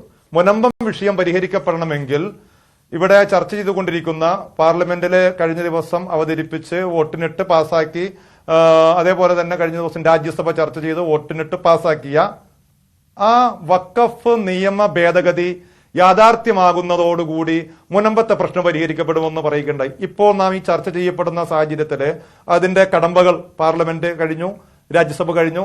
ഇനി ഇന്ത്യൻ പ്രസിഡന്റിന്റെ മുന്നിലേക്ക് അത് എത്തപ്പെട്ടുകൊണ്ട് അതൊന്ന് ഒപ്പുവെക്കേണ്ട കാര്യം മാത്രമേ ഉള്ളൂ. അപ്പോ മുനമ്പത്തെ വിഷയം പരിഹരിക്കപ്പെട്ടല്ലോ, നിലവിൽ ആ സമരം പിൻവലിക്കേണ്ട സമയം കഴിഞ്ഞല്ലോ. കാരണം ഇപ്പോ കേന്ദ്ര ഗവൺമെന്റിന്റെ ഇടപെടൽ മൂലം മുനമ്പം പ്രദേശത്തുള്ള ജനങ്ങളുടെ പ്രശ്നങ്ങൾ പരിഹരിക്കപ്പെട്ടു എന്നുള്ളതാണ് എങ്കിൽ പിന്നെ അവിടെ സമരം ചെയ്യേണ്ട ഒരു ആവശ്യമില്ല. മറ്റൊരു കാര്യം എനിക്ക് സൂചിപ്പിക്കാനുള്ളത്, ഇവിടെ നേരത്തെയൊക്കെ ന്യൂസ് 18 ഉൾപ്പെടെയുള്ള ചർച്ചകൾ നടത്തപ്പെടുമ്പോൾ മുനമ്പം സമരസമിതിയുടെ അഭിപ്രായങ്ങൾ പൊതുസമൂഹത്തെ അറിയിക്കുന്നതിന് വേണ്ടി ശ്രമിക്കുമ്പോഴും വഖഫ് സംരക്ഷണ സമിതിയുടെ പ്രതിനിധികളെ അതിൽ പങ്കെടുപ്പിച്ചുകൊണ്ട് ഇതിന്റെ ഞങ്ങൾക്ക് പറയാനുള്ളത് എന്താണ് എന്ന് പറയാനുള്ള ഒരു അവസരം ഇതേവരെ നൽകിയിട്ടില്ല. ഞാൻ പറയുന്നു, അവിടെ 1948 സിദ്ദിഖ് സേട്ട് എന്ന് പറയുന്ന മനുഷ്യൻ വില കൊടുത്തു വാങ്ങിയ ഭൂമിയാണ് ഈ 404.76 ഏക്കർ. അതിന്റെ രേഖകളൊക്കെ മുനമ്പ പ്രദേശത്തുള്ള മുനമ്പ നിവാസികളുടെ മുമ്പിൽ പോലും ഞാൻ കൊണ്ടുപോയി കാണിച്ചിട്ടുണ്ട്. അത് മാധ്യമങ്ങളിൽ പത്രസമ്മേളനങ്ങളിലൂടെ ബോധ്യപ്പെടുത്തിയിട്ടുണ്ട്. 1950 സിദ്ദിഖ് സേട്ട് കോഴിക്കോട് കേന്ദ്രീകരിച്ചുകൊണ്ട് പ്രവർത്തിക്കുന്ന ഫാറൂഖ് കോളേജ് എന്ന് പറയുന്ന സ്ഥാപനത്തിന് വേണ്ടി വഖഫ് ചെയ്യപ്പെട്ടിട്ടുള്ളത്. അങ്ങനെ ഒരു വ്യക്തി 1948 ഒരു ഭൂമി വാങ്ങിക്കുമ്പോൾ അവിടെ ആ പറയപ്പെടുന്ന 404 ഏക്കറിൽ ജനങ്ങൾ, ഞാനിപ്പോ ഒരു 10 സെന്റ് സ്ഥലം വാങ്ങിക്കുകയാണെങ്കിൽ ആ 10 സെന്റ് സ്ഥലത്ത് മറ്റൊരാൾ താമസിക്കുകയാണെങ്കിൽ എന്നെ സംബന്ധിച്ചിടത്തോളം ഞാൻ ആ സ്ഥലം വാങ്ങില്ല. കാരണം ആ സ്ഥലം അവിടെ നിന്ന് ആളെ ഒഴിപ്പിച്ച് അത് അളന്ന് തിട്ടപ്പെടുത്തി എനിക്ക് തന്നാൽ മാത്രമേ ഞാൻ ആ 10 സെന്റ് സ്ഥലം വാങ്ങുള്ളൂ. അപ്പൊ 404 ഏക്കർ 1948 വാങ്ങിച്ച സിദ്ദിഖ് സേട്ട് വെറും വിഡ്ഢിയായിരുന്നോ? അതല്ലെങ്കിൽ അദ്ദേഹം ഈ പറയപ്പെടുന്ന 1950 ഇവിടെ സമരസമിതിയുടെ പ്രതിനിധികളൊക്കെ ചാനൽ ചർച്ചയിലൊക്കെ വന്നിരുന്നുകൊണ്ട് പറയുന്നു, ഞങ്ങളുടെ പിതാക്കന്മാർ, ഞങ്ങളുടെ തലമുറകൾ പതിറ്റാണ്ടുകളല്ല നൂറ്റാണ്ടുകളായി താമസിക്കുന്ന ഒരു പ്രദേശമാണ്. കഴിഞ്ഞ ദിവസം കോൺഗ്രസിന്റെ നേതാവായിട്ടുള്ള പ്രതിപക്ഷ നേതാവ് VD സതീശനും പത്രക്കാരോട് ചാനലുകാരോടൊക്കെ പറയുന്നുണ്ടായിരുന്നു, അവിടെ നൂറ്റാണ്ടുകളായിട്ട് താമസിക്കുന്ന, അവിടെ പച്ചക്കള്ളമാണ് ഇതുമായി ബന്ധപ്പെട്ടുകൊണ്ടുള്ള സമരസമിതിയും അതേപോലെ തന്നെ ജോഷി മയ്യാട്ടിലച്ചൻ ഉൾപ്പെടെയുള്ളവർ പറഞ്ഞുകൊണ്ടിരിക്കുന്നത്. അവിടെ ഈ പറയപ്പെടുന്ന സിദ്ദിഖ് സേട്ട് എന്ന് പറയുന്ന മനുഷ്യൻ ആ ഭൂമി വാങ്ങിക്കുന്ന സമയത്ത് 12 പേരാണ് അവിടെ ഉണ്ടായിരുന്നത്. ആ 12 പേരെ പുനരധിവസിപ്പിച്ചതിന് ശേഷം മാത്രമാണ് അദ്ദേഹം ആ ഭൂമി വാങ്ങിയിട്ടുള്ളത്. അങ്ങനെ ഞാനൊന്ന് ചോദിക്കട്ടെ, ഗൗരിയമ്മയുടെ കാലത്ത് ഇവിടെ ഇതേ രീതിയിൽ ഭൂമിയില്ലാത്ത ആളുകൾക്കൊക്കെ ഭൂമി കൊടുക്കുന്ന നിയമങ്ങളൊക്കെ ഇവിടെ ഉണ്ടായല്ലോ. ഈ പറയപ്പെടുന്ന രീതിയിലൊക്കെ അന്നൊന്നും ഈ മുനമ്പം വിഷയം ചർച്ച ചെയ്യപ്പെട്ടിട്ടില്ലല്ലോ. 1961 ഫാറൂഖ് കോളേജ് പറവൂർ കോടതിയിൽ കൊടുത്ത ആ കേസുമായി ബന്ധപ്പെട്ടുകൊണ്ടുള്ള വിധി ന്യൂസ് 18 ചാനലിൽ ചർച്ച ചെയ്തിട്ടില്ലെങ്കിലും മറ്റു പല ചാനലുകളിൽ ഇതുമായി ബന്ധപ്പെട്ടുകൊണ്ട് ചർച്ച ചെയ്തിട്ടുണ്ട്. 61 വന്നിട്ടുള്ള വിധി മുനമ്പം പ്രദേശത്തെ നിവാസികൾക്ക് അനുകൂലമായിരുന്നില്ല. അതിനുശേഷം മുനമ്പം പ്രദേശത്തുള്ള ആളുകൾ ഹൈക്കോടതിയെ സമീപിച്ചു. അവിടുത്തെ ഈ പറയപ്പെടുന്ന കയ്യേറ്റക്കാരായിട്ടുള്ള ആളുകൾ ഹൈക്കോടതിയെ സമീപിച്ചു. ഹൈക്കോടതിയുടെ വിധിയുണ്ട്. ഹൈക്കോടതിയുടെ വിധി അനുസരിച്ചുകൊണ്ട് അത് നിലവിലൊരു അവസ്ഥയിൽ ഫാറൂഖ് കോളേജിന്റെ വസ്തുവാണു എന്ന് വളരെ കൃത്യമായ രീതിയിൽ പറഞ്ഞിട്ടുണ്ട്. അതിനകത്തൊരു സാങ്കേതിക പ്രശ്നങ്ങളുണ്ടായി. താങ്കൾ ഈ പറയുന്ന കാര്യങ്ങളൊക്കെ സാങ്കേതികതയുണ്ട്. നമുക്ക് അൾട്ടിമേറ്റ് ആയിട്ട് വേണ്ടത് ശ്രീ മുജീബ്, നമുക്ക് അൾട്ടിമേറ്റ് ആയിട്ട് വേണ്ടത് അവിടെ ഇപ്പോൾ 650 കുടുംബങ്ങളുണ്ട്. നീതി വേണമെന്നുള്ളത് തന്നെയാണ്, അതിൽ സംശയമൊന്നുമില്ല.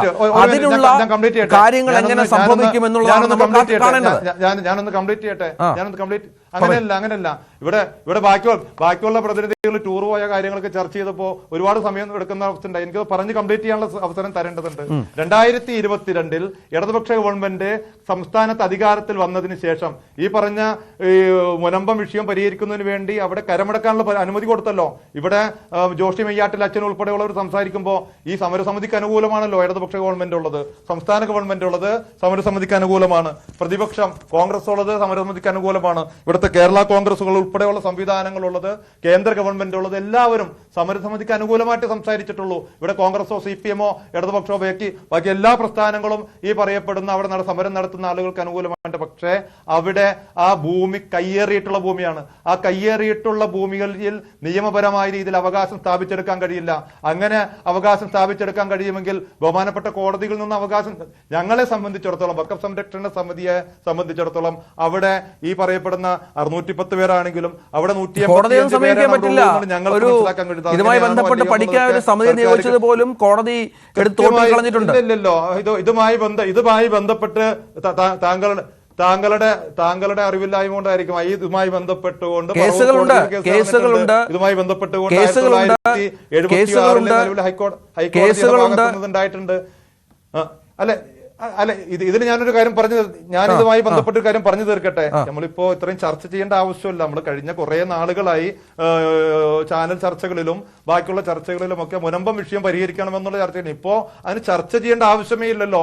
നിലവിൽ പാർലമെന്റിലും രാജ്യസഭയിലും ഈ പറയപ്പെടുന്ന രീതിയിൽ വഖഫ് ഭേദഗതി നിയമം പാസാക്കി കഴിഞ്ഞു. മുനമ്പത്തുകാർക്ക് അവിടെ പടക്കം പൊട്ടിച്ചും അവിടെ ലഡു വിതരണം നടത്തിയും BJP-യുടെ സംസ്ഥാന അധ്യക്ഷനെ സ്വീകരിച്ചും അവിടെ 25 പേരോ 30 പേരോ BJP-യിൽ അംഗത്വെടുത്തുകൊണ്ടൊക്കെ അവരതിനെ ആഘോഷിക്കുകയാണ്. അപ്പോ നിലവിൽ നമ്മൾ ഇനിയിപ്പോ മുനമ്പത്തുകാരുടെ പ്രശ്നങ്ങളെ കുറിച്ച് ചർച്ച ചെയ്യപ്പെടുന്നത് അത് പരിഹരിച്ചു കഴിഞ്ഞു. അല്ല, നമ്മൾ ചർച്ച ചെയ്യുന്ന ആ വിഷയമല്ല, ആ വിഷയം പരിഹരിച്ചു എന്നാണ് ഞാൻ മനസ്സിലാക്കുന്നത്. പക്ഷേ ഇപ്പോൾ ചർച്ച ചെയ്യുന്നത് കേരളത്തിലെ രാഷ്ട്രീയ മാറ്റത്തെ കുറിച്ചാണ്. ഇതുമായി ബന്ധപ്പെട്ട് തിരിച്ചു വരാം. നിജേഷ്, വഖഫ് ബില്ലുമായി ബന്ധപ്പെട്ട് അതുവഴി മുനമ്പം കണക്ട് ചെയ്തതോടെ BJP ശ്രമിച്ചുകൊണ്ടിരിക്കുന്ന ഒരു രാഷ്ട്രീയം നമുക്കറിയാം. അവിടെ കൃത്യമായ ഇടപെടൽ അവരുടെ ഭാഗത്തുനിന്നുണ്ടായി. നേരത്തെ ഈ ഫാദറൊക്കെ പറഞ്ഞതുപോലെ പലരും ഈ വിഷയത്തിൽ ഫലപ്രദമായ ഇടപെടൽ ഉണ്ടാകാൻ മടിക്കുന്ന സമയത്ത് BJP ഇടപെടുന്നു. അവിടെ കൃത്യമായ ആളുകളെ പ്ലേസ് ചെയ്യുന്നു. ഷോൺ ജോർജും PC ജോർജും ഒക്കെ അതിൻ്റെ ഭാഗമാകുന്നു. ആ സമുദായത്തിൽ നിന്നുള്ള ആൾക്കാർ അവിടെ എത്തുന്നു. ഏറ്റവും ഒടുവിൽ ഇപ്പോൾ കൂടുതൽ ആളുകൾ മുനമ്പത്ത് നിന്ന്, നേരത്തെ ഫാദർ പറഞ്ഞതുപോലെ ഒരു വോട്ട് പോലും കേരളത്തിൽ മുനമ്പത്ത് നിന്ന് കിട്ടാതിരുന്ന BJP-ക്ക് അവിടെ കുറച്ചുകൂടെ സ്ട്രെങ്ത് ആവുകയാണ്. ഇതൊന്നും ഒട്ടും ഭയപ്പെടുത്തുന്നില്ല കോൺഗ്രസിനെ എന്നുള്ളതാണോ?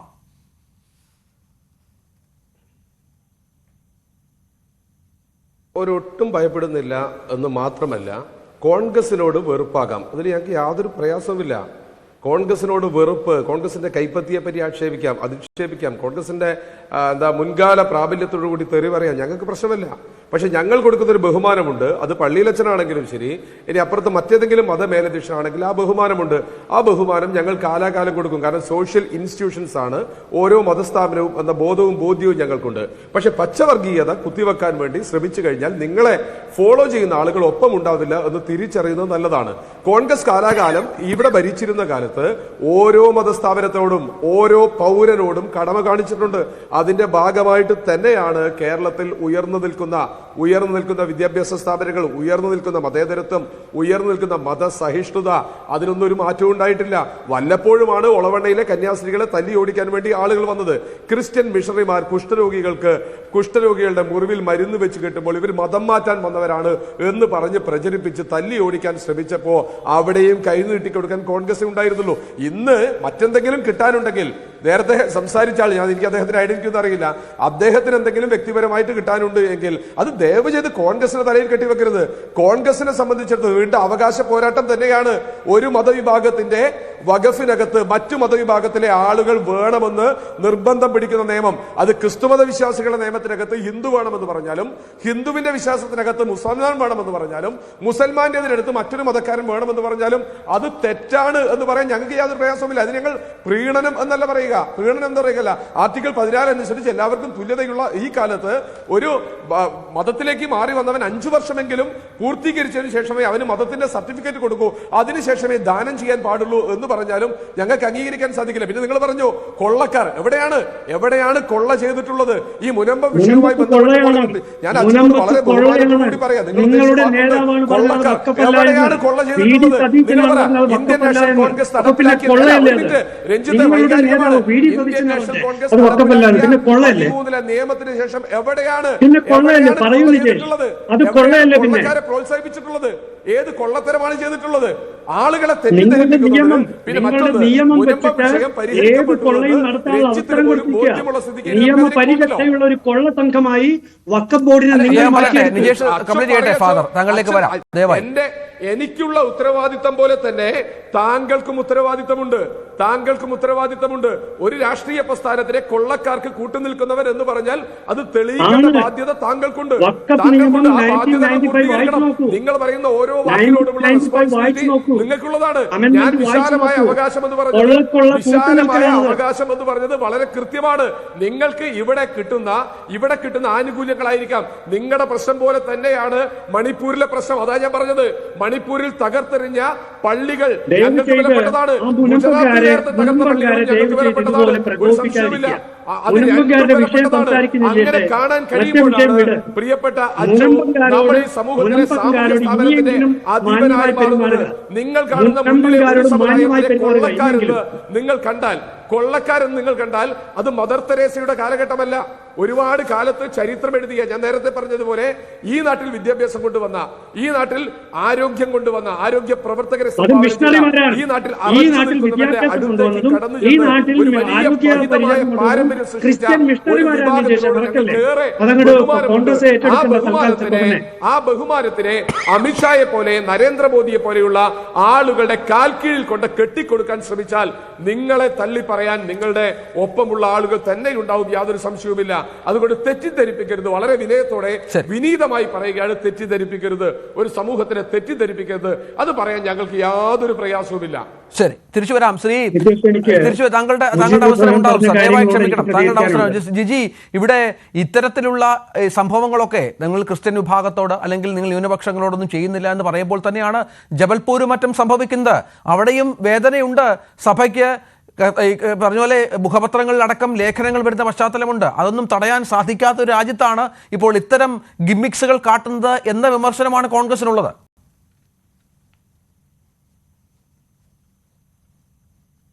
അല്ല, കോൺഗ്രസ് സെക്ഷൻ 40 അനുസരിച്ച് വഖഫ് ബോർഡിന് ഒരു സ്ഥലം വഖഫാണ് എന്ന് പറഞ്ഞാൽ അത് ഞങ്ങളുടെ വഖഫല്ല, ഞങ്ങളുടെ സ്വന്തം സ്ഥലമാണ് തെളിയിക്കേണ്ട ബാധ്യത അതിന്റെ അവകാശിക്കാണ്. അല്ലെങ്കിൽ അത് ആരുടെ ഭൂമിയാണോ വഖഫ് കൊണ്ടുവരുന്നത്, വഖഫിന് മുമ്പിൽ ചെന്ന് വേണം നമ്മൾ തെളിയിക്കാൻ.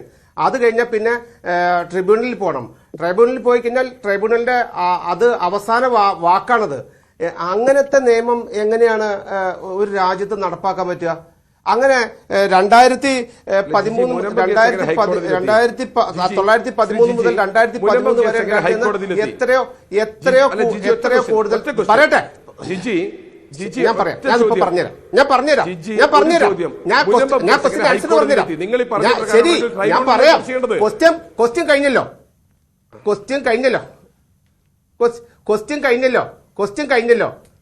കഴിഞ്ഞല്ലോ. അതായത് നിങ്ങൾ പറയുന്നത് ട്രിബ്യൂണലിൽ എത്തിക്കഴിഞ്ഞാൽ പിന്നെ അവസാന വാക്കല്ല എന്ന് കോൺഗ്രസ്സുകാരൻ പറയുന്നു. ശരി, ആ വാദം ബാക്കി അതിന്റെ വാദവും അതിന്റെ നിയമവശമൊക്കെ ഇനി പറയുന്ന മയ്യാട്ടിലച്ചൻ പറയും. അത് കൃത്യമായിട്ട് പറഞ്ഞോളും. ഞാൻ പറയുന്ന മറ്റൊരു കാര്യമാണ്, വഖഫിന്റെ നിയമപ്രകാരം ഒരു അവരുടെ ബിൽഡിങ്ങിൽ, വഖഫിന്റെ ബിൽഡിങ്ങിൽ ഇപ്പൊ ഞാൻ വാടക എടുത്തു, 2 മാസം വാടക കൊടുത്തില്ല. എങ്ങനെയാണ് നിജേഷ ഈ നാട്ടില്? നിങ്ങൾ റെന്റ് കൺട്രോൾ ആക്ട് പ്രകാരം കേസ് കൊടുക്കാം, അതിന് പകരം ജയിലിൽ പിടിച്ചിടും. ഇതെന്ത് നിയമമാണ്? ഞാൻ പറയട്ടെ, നിങ്ങൾ ചോദിക്കുന്നതിന് ഉത്തരം പറയാൻ ഞാൻ പരീക്ഷയ്ക്ക് വന്നതല്ലെന്നേ, ഞാൻ നിങ്ങളുടെ വൈവയ്ക്ക് വന്നതല്ല. ഞാൻ എന്റെ കാര്യം പറയട്ടെ. ഞാൻ ചോദിക്കട്ടെ, വഖഫിന്റെ നിയമപ്രകാരം 2 മാസം വാടക കൊടുത്തില്ലെങ്കിൽ, 2 മാസം വാടക കൊടുത്തില്ലെങ്കിൽ റെന്റ് കൺട്രോൾ ആക്ട് പ്രകാരം കേസ് കൊടുക്കും. സാധാരണക്കാർ കൊടുക്കുന്ന കേസല്ല, അയാളെ പിടിച്ച് ജയിലിലാക്കാം. അയാളെ പറഞ്ഞു പറ്റിക്കാൻ പിടിച്ച് അല്ലല്ല ഇത് നിങ്ങൾ ഇങ്ങനെ അല്ല, നിങ്ങൾ ഇങ്ങനെ ആക്ടിലില്ലേ നിങ്ങൾ അല്ല ഇന്ത്യ സെക്ഷൻ ഭരിക്കുന്ന ഒരു സെക്ഷൻ രാഷ്ട്രീയ 15 ഇങ്ങനെ പദ്ധതിയാണ് ജിജി. നിജേഷ്, നിങ്ങളാണ് സെക്ഷൻ 15 ആദ്യം ഇല്ല എന്ന് പറഞ്ഞത് പറ. 2013 നിയമത്തിന് ഇല്ല ശേഷം എന്ന് പറ. ഇന്ത്യൻ അല്ല, എന്റെ സമയത്ത് നിങ്ങൾ പറയല്ലേ പാർലമെന്റ് എന്റെ ക്ലെയിം സമയത്ത് ചെയ്തു. നിങ്ങൾ പറയല്ലേ അല്ല, ഇന്ത്യൻ പാർലമെന്റ് ക്ലെയിം ചെയ്തു എന്ന് നിങ്ങളാ പറഞ്ഞത്. അത് നിങ്ങൾ പ്രൂവ് ചെയ്യും. നിങ്ങൾ പറ. ഞാൻ നിങ്ങളെ അല്ലെന്നേ, നിങ്ങളെ ഞാൻ പറയട്ടെ 1970 മുതൽ കേസ് കൊടുത്തതിൽ 123 കേസ് സ്ഥലങ്ങളുണ്ട്. അതിൽ ഡൽഹി വഖഫ് ബോർഡ്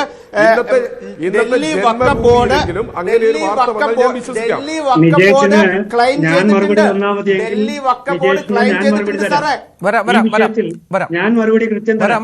വരാം ജിജി ജോസഫ് പറഞ്ഞ് പൂർത്തിയാക്കും. വളരെ പെട്ടെന്ന് ഫാദറിലേക്ക് പോകണം. നമുക്ക് ഇനി 4 മിനിറ്റ് മാത്രമാണ് സമയം. ഇല്ല അച്ഛൻ പറയട്ടെ. പറഞ്ഞോളൂ ഫാദർ, പറഞ്ഞോളൂ. ജോഷി നേരിട്ട് പറഞ്ഞോളൂ. ഓക്കെ, ഇതില് എനിക്ക് നിജേഷിനോട് ചോദിക്കാനുള്ളത്, ഈ വഖഫ് ട്രൈബ്യൂണല് വിധി പറഞ്ഞ ഏത് സാധനമാണ് ഇപ്പോ ഹൈക്കോടതിയിൽ വന്നിരിക്കുന്നത് എന്ന് പറയാമോ?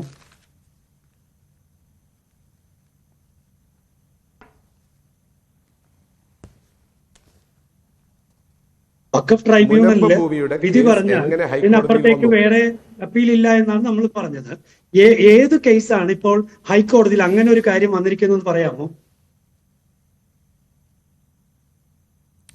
അല്ല, നിങ്ങൾ പറഞ്ഞത് ഈ മുനമ്പ ഭൂമിയുമായി ബന്ധപ്പെട്ട് ഹൈക്കോടതിയുടെ ഒരു കേസ് വന്നതിന് ശേഷമാണ് ഈ കരമടക്കിൽ നിന്നുപോയത്, അല്ലെങ്കിൽ അവിടുത്തെ റവന്യൂ ഭൂമിയിലെ അവകാശങ്ങൾ നിന്നുപോയത്. അതെങ്ങനെ ഹൈക്കോടതിയിൽ വന്നു? അത് ട്രൈബ്യൂണൽ കേസ് വിധിച്ചിട്ടില്ല സാറേ. നിങ്ങളല്ലേ പറഞ്ഞ ആ കേസ് അവിടെ എടുക്കില്ല എന്നല്ലേ ശ്രീ ജിജി പറഞ്ഞത്? നോക്കൂ നിജേഷ് ഇക്കാര്യങ്ങൾ തീരെ പഠിച്ചിട്ടില്ല എന്ന് വ്യക്തം. അതായത് എന്താണ് സംഭവം? അതായത് വഖഫ് ബോർഡ് ഒരു തീരുമാനമെടുത്താൽ അതിനെതിരെ നമുക്ക് പരാതി കൊടുക്കാൻ പറ്റുന്നത് വഖഫ് ട്രൈബ്യൂണലിന് മാത്രമാണ്. സംശയം ഉണ്ടെങ്കിൽ 52A നമ്പർ 9 നമ്പർ 4 ഒന്ന് വായിച്ചു നോക്കും. ഇനി ഇല്ല എങ്കിൽ 83 ട്രൈബ്യൂണലിനെ കുറിച്ച് പറഞ്ഞിരിക്കുന്നിടത്തും പറഞ്ഞിരിക്കുന്ന കേൾക്കൂ. വഖഫ് ട്രൈബ്യൂണലിന്റെ തീരുമാനം അന്തിമമാണ്. ചോദ്യമല്ല സാർ, ഇവിടെ ഈ മുനമ്പം വിഷയം പരിഹരിക്കുമെന്ന് പറയുന്നു. റെട്രോസ്പെക്റ്റീവ് എഫക്ട് ഇല്ലാത്ത ഒരു നിയമത്തിൽ അതെങ്ങനെ സാധിക്കുമെന്നുള്ള ചോദ്യമാണ്. നിങ്ങൾ പറയുന്നത് തെറ്റാണ്. 2A നോക്കൂ, സെക്ഷൻ 2A റിട്രോസ്പെക്റ്റീവ് എഫക്ട് ഉണ്ട്, കൃത്യമായിട്ട് അവിടെയുണ്ട്. ഫാദർ പറഞ്ഞ 2013 നിയമമാണോ 77 മുതലുള്ള കേസിന്റെ ആധാരം? ഫാദർ ഒന്ന് പറഞ്ഞ 77 മുതൽ ഏത് കേസാണ് ഉള്ളത് സുഹൃത്തെ? 2013 നിയമമല്ല, ഈ 61 മുതലുള്ള കേസ് വഖഫ് കേസല്ല. താങ്കൾ ഒട്ടും പഠിച്ചിട്ടില്ല ഈ വിഷയം. അത് ഉടമസ്ഥാവകാശത്തെ കുറിച്ചുള്ള കേസാണ്. ആരൊക്കെ തമ്മില്? ഫാറൂഖുകാരും മുനമ്പംകാരും തമ്മിലുള്ള അവകാശ തർക്കമാണ്. കാര്യങ്ങൾ അറിയാൻ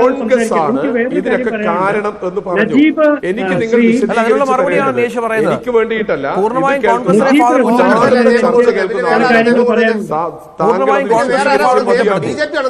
അറിവില്ലാത്ത കാര്യങ്ങൾ സമയം കളയല്ലേ ശ്രീ ക്ഷമിക്കണം, ഒരാൾ സംസാരിക്കും ദയവായി. അത് രണ്ടുപേരും ഞാൻ അറ്റാക്ക് ചെയ്യേണ്ട കാര്യമില്ല. അദ്ദേഹത്തിന് പറയാൻ സാധിക്കാതെ വന്നപ്പോഴല്ലേ അച്ഛൻ പറയുമെന്ന് പറഞ്ഞ് മാറിയുന്നത്? അച്ഛൻ പറഞ്ഞേക്കട്ടെ, പറയൂ നിജേഷ്, മറുപടി പറയട്ടെ. നിങ്ങൾക്ക്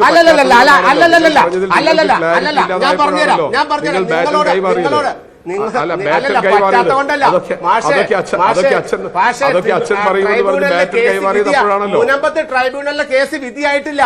മുനമ്പത്ത് ട്രൈബ്യൂണൽ കേസ് വിധിയായിട്ടില്ല. ഇപ്പോഴും ട്രൈബ്യൂണലിൽ അവർ പോയിട്ടുള്ളൂ. അത് വിധിയായ ഏത് കേസാണ് ഹൈക്കോടതിയിൽ വന്നിട്ടുള്ളത്? ട്രൈബ്യൂണലിൽ വിധിയായിട്ടുള്ള ഏത് കേസാണ് അവിടെ വന്നിട്ടുള്ളത്? ഞാൻ പറഞ്ഞത് 1913 മുതൽ 2013 വരെയുള്ള സമയത്ത് വന്നിരിക്കുന്ന ഏക്കർ സ്ഥലം എത്രയാണെന്നറിയുമോ? 18 ഏക്കർ സ്ഥലം മാത്രമാണ്. 18 ലക്ഷം ഏക്കർ സ്ഥലം മാത്രമാണ് മുനമ്പത്തുള്ള ഈ പറയുന്ന വഖഫിനുണ്ടായിരുന്നത്. ഈ 2013 നിയമം കൊണ്ടുവന്നതിന് ശേഷം 35 ഏക്കർ കൂടി